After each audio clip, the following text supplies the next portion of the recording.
Você sabia que o Brasil poderia hoje, nessa hora que você está assistindo o vídeo aqui, estar sendo governado por um rei ou uma rainha? Não? Isso teve chance de acontecer no Brasil e não faz muito tempo. Preste atenção na nossa aula aí que você vai entender tudinho e eu te garanto, meu filho, minha filha.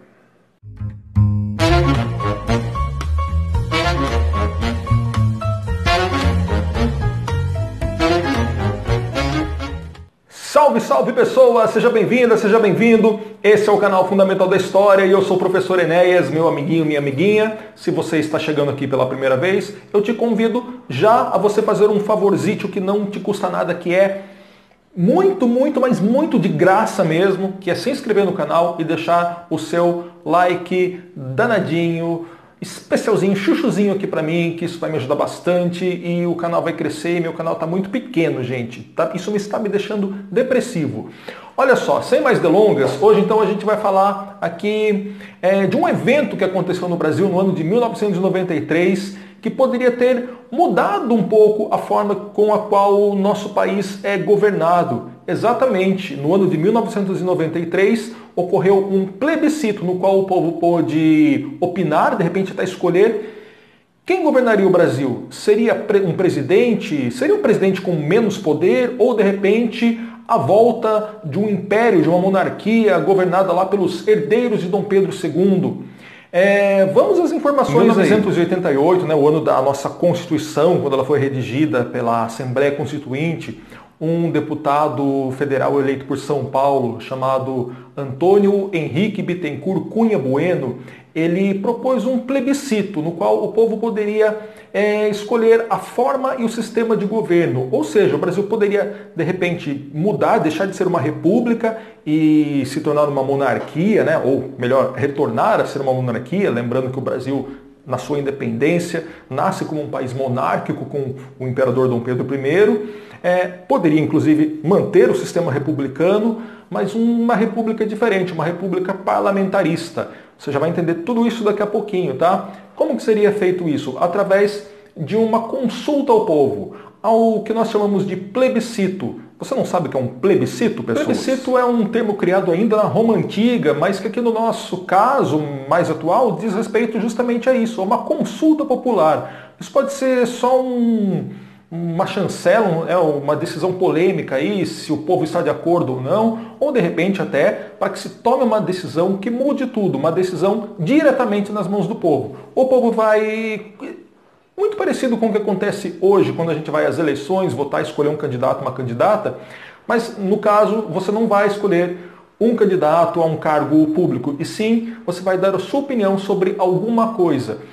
Poderia ser, por exemplo, um tema super polêmico, tipo, o que o povo brasileiro acha mais importante, ou melhor, Toddy ou Nescau? Já imaginou um plebiscito, um tema tamanha relevância? Após algumas discussões polêmicas, ficou marcado que esse plebiscito aconteceria no dia 21 de abril de 1993, época que quem era presidente do Brasil era o Itamar Franco.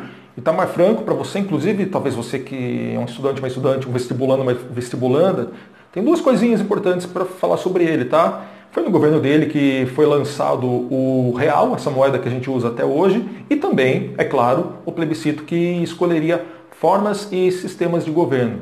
Tanto que ficou muito confuso naquela época, tá? Era um período da nossa história que ainda não existia a urna eletrônica, então o povo ia até o colégio eleitoral, votar através da cédula, o famoso papelzinho. E essa cédula era dividida em duas partes. Na primeira parte, o povo escolheria a forma de governo, ou seja, se gostaria de que o Brasil continuasse sendo uma república ou se poderia voltar a ser uma monarquia, com reis ou rainha. Se a escolha do eleitor fosse pela forma de governo república, aí então ele iria para a segunda parte da cédula, onde existiriam mais duas opções: presidencialismo ou parlamentarismo. Então, a república presidencialista, como funciona? Como funciona hoje no Brasil, tá?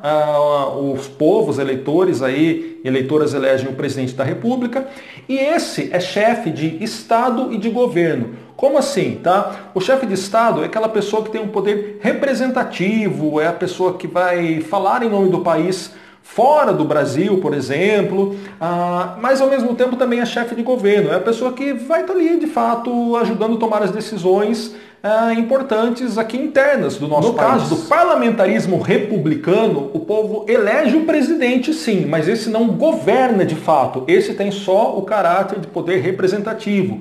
Ou seja, é aquele que vai representar o Brasil aí em questões diplomáticas, mundo afora, mediar conflitos, de repente fazer uma visita a um país e mostrar para os empresários e empresárias daquele país por que é atrativo investir no Brasil, por exemplo. Enquanto quem vai governar de fato é o parlamento, os deputados, deputadas, senadores, senadoras que o povo elege, e entre essa casa, as duas casas do parlamento, eles vão escolher o primeiro-ministro ou primeira-ministra, que é de fato quem vai tomar as decisões de governo internas aqui do Brasil, saúde, educação, segurança. É mais ou menos como funciona na Alemanha, que tem a primeira-ministra, a premier, lá como é chamada, a Angela Merkel, escolhida pelo parlamento, eleito pelo povo. Tá, mas e se o eleitor e a eleitora optassem pela monarquia, fizesse o xizinho ali do lado da monarquia?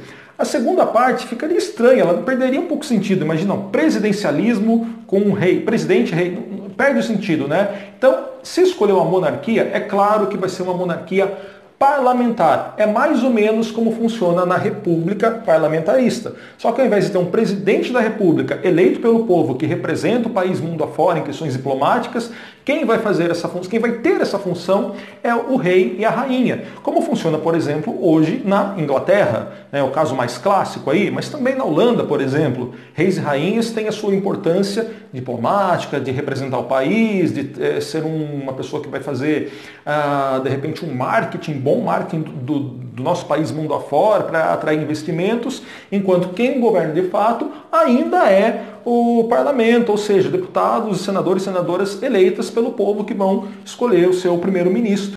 Naquela época teve até propaganda eleitoral aí obrigatória. Por exemplo, olha o caso do jingle dos defensores do sistema da monarquia no Brasil.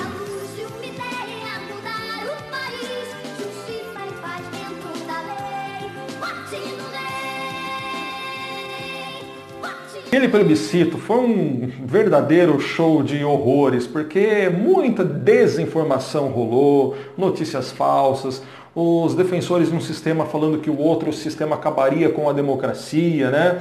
Por exemplo, as pessoas achavam que o fato de uma pessoa ser um rei do Brasil por toda a vida, isso tornaria o país menos democrático. A gente sabe que não, na Inglaterra funciona assim, né? Ou, por exemplo, que no parlamentarismo você não iria escolher os seus representantes, o que de fato também não ocorre, lembrando o caso da Alemanha. E o presidencialismo, é claro, também é democrático, como funciona, por exemplo, nos Estados Unidos, né? Na Argentina, em outros lugares aí. Mas o presidencialismo republicano, que é o que funciona até hoje, venceu aí disparado e a monarquia ficou em último lugar. Lá se vão mais de 27 anos e eu fico me perguntando como seria hoje. Será que caberia um plebiscito desse hoje no Brasil? Deixa a sua opinião aí e se você ficou aqui até agora, eu agradeço demais a sua audiência qualificada. Não esquece de deixar o like no vídeo, a gente se vê num próximo. Valeu, tchau, tchau, abraço.